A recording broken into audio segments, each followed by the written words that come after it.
4 Kawak, 7 Ziep, 9 EB. Dat zo. Wij komen vandaag met een bericht.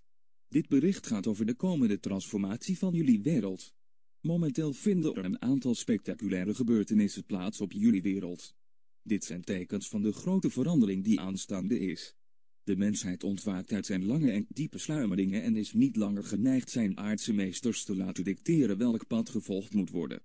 De mensheid bepleit nu actief dat de echte democratie op jullie wereld gevestigd moet worden, en de oude garde, die de voormalige mondiale kleptocratie, die verbende, leidde, is niet langer in staat jullie te dwingen hun bevelen blindelings op te volgen. Grote aantallen mensen doen een oproep voor een algemene discussie over bijna elke kwestie. De protesten in Mexico, de officiële besluiten in IJsland en de actieve opstand in Syrië demonstreren de grote vastberadenheid die ligt achter datgene wat de mensheid massaal eist van zijn heersers. De tijd is gearriveerd voor een schoonmaakoperatie, die leidt naar een totaal nieuw model dat kan voorzien in echte oplossing voor de eeuwenoude problemen. Maar vooral moet het een tijd worden waarin universele soevereiniteit een levende, ademende werkelijkheid wordt die geëerd en beschermd wordt door elke natie op de planeet. Precies 11 jaar geleden arrangeerde het duister het tweede deel van zijn staatsgreep, waarvan het begin werd geopend met de moord op president John F. Kennedy. Deze coup slaagde boven alle verwachting en bracht de wereld terug naar het punt waarop het mogelijk werd het bevel te geven en de controle te verkrijgen over alle gemanifesteerde gebeurtenissen. Deze eenvoudige opzet veranderde abrupt toen de Anunnaki en hun duistere opperheden hun wapens neerlegden en tot een akkoord kwamen met de Galactische Federatie in de wapenstilstand van Angara. Plotseling raakten de aardse volgelingen op drift zonder de stevige leiding waar zij zo zwaar op hadden geleund en hun latere acties reflecteerden het gebrek aan dit leiderschap. Het gevolg was een ruwere, simpeler serie gebeurtenissen. Gelukkig profiteren we nu van de niet te ingewikkelde werkwijze van de duistere kliek, want die is zeer onbeholpen, in combinatie met de hemelse gestage toename van het bewustzijn van de mensheid, die de hachelijke situatie heeft gecreëerd die de kliek uit de macht moet duwen. Nu heeft de kliek geen opties meer en het enige wat ze nog kunnen doen is het loslaten van hun hardnekkige greep op mondiale zaken en het akkoord gaan met de hemelse eisen van een onmiddellijke overgave. Wij in de Galactische Federatie hebben de opstand van de mensheid naar het huidige niveau geleid. Jullie binnenaardse familie heeft eveneens de expertise geleverd om de vele regeringen naar het punt van overgave te sturen. De sleutel tot dit aftreden is het mondiale monetaire stelsel. Nu het fiat-systeem, dat de basis vormt voor jullie economieën, op de rand van instorting staat, zullen de laatste zet een serie veranderingen zijn in de wijze waarop het internationaal bankieren opereert, in combinatie met de actie over te stappen naar nieuwe door edelmetalen gedekte valuta's. Deze edelmetalen standaard zal 2 belangrijke gevolgen hebben. 1. Internationale speculatie in goud zal onder strenge regulering gebracht worden om de stabiliteit van dit nieuwe monetaire stelsel te verzekeren. 2. De komst van harde valuta zal het fiatgeld uit de geldmarkten doen verdwijnen. Waarde moet gevolgd worden door waarde, en dit kan de wereldhandel en zijn banken in een immense crisis storten. Het nieuwe systeem wacht in de coulissen. De banken die hun plek in dit systeem niet kunnen verzekeren zullen bezwijken en een enorme druk uitoefenen op de centrale banken van alle naties. Alle regeringen zullen een aantal kritieke dagen meemaken. Regeringen zullen onder de druk aftreden. Nieuwe overgangsregeringen zullen plaats innemen, en de mondiale onrust zal helpen om de proclamatie van Masada in Noord-Amerika te bewerkstelligen. Kortom, de talrijke doelen van onze aardse bondgenoten zullen gerealiseerd worden als deze overgangsregeringen een mondiale versie van Masada tot stand kunnen brengen. Dit zal gevolgd worden door officiële aankondigingen. Dit zijn verklaringen die jullie nieuwe werkelijkheid mogelijk maken. Het licht kan dan overtroeven wat de duistere kliek al vorige 60 jaren met de moord op Kennedy in beweging heeft gezet.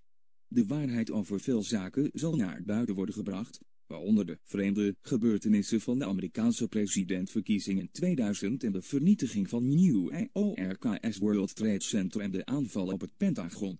Een van de doelstellingen was de 2 illegale oorlogen die gevoerd werden om de VS-controle over het steeds meer corrupte mondiale financiële stelsel te continueren. Al deze misdrijven moeten berecht worden zodra het oorlogstribunaal binnenkort met haar speciale sessies begint. Namaste. Wij zijn jullie verlichte meesters. Wij komen deze dag in verband met meer nieuws over jullie wereld. Gaia bevindt zich te midden van grote veranderingen, en wij hebben haar gevraagd om tijdelijk de snelheid van haar oppervlakteveranderingen te vertragen. Zij wil heel graag haar werkelijkheid reorganiseren en haar oppervlakte en binnenaardse rijken herenigen. Zij weet wat wij doen en vraagt ons nadrukkelijk om de zeer belangrijke operatie van het transformeren van haar oppervlaktebevolking te versnellen. Dit doen we dan ook. Onze vele medewerkers zijn druk bezig om een nieuwe samenleving voor ieder van jullie te realiseren en dit bereikt het punt waarop een serie acties een enorme verandering moeten afdwingen. De sleutel voor deze acties ligt in het oosten, met Kuan Yin en een hemelse helper, en met graaf Sintgeme en andere verlichte leraren in het westen. Hun gezamenlijke acties worden gecoördineerd door verbindingsroepen die ons door het eerste contactteam van de Galactische Federatie zijn toegewezen. Deze acties zullen een nieuw financieel stelsel voor jullie wereld creëren, waarvan het centrale punt is een mondiaal monetair stelsel dat gedekt wordt door edelmetalen zoals goud, zilver en platina. Dit nieuwe monetaire stelsel zal beheerd worden door een aantal landen en opereren door middel van een nieuw bankstelsel. Dit zal een eind maken aan het door de dollar georiënteerd fiat-systeem dat aan het einde van de Tweede Wereldoorlog werd gecreëerd door het nieuw opgerichte Instituut van de Verenigde Naties. De centrale determinant van het nieuwe systeem is het volledig omgevormde, onderling verbonden coöperatief van centrale banken. Het zal werken onder een reeks wetten die volledige transparantie en het bekendmaken van alle monetaire procedures bevordert. Deze nieuwe wetten zullen effectief alle oude orde banken in een staat van bankroet brengen.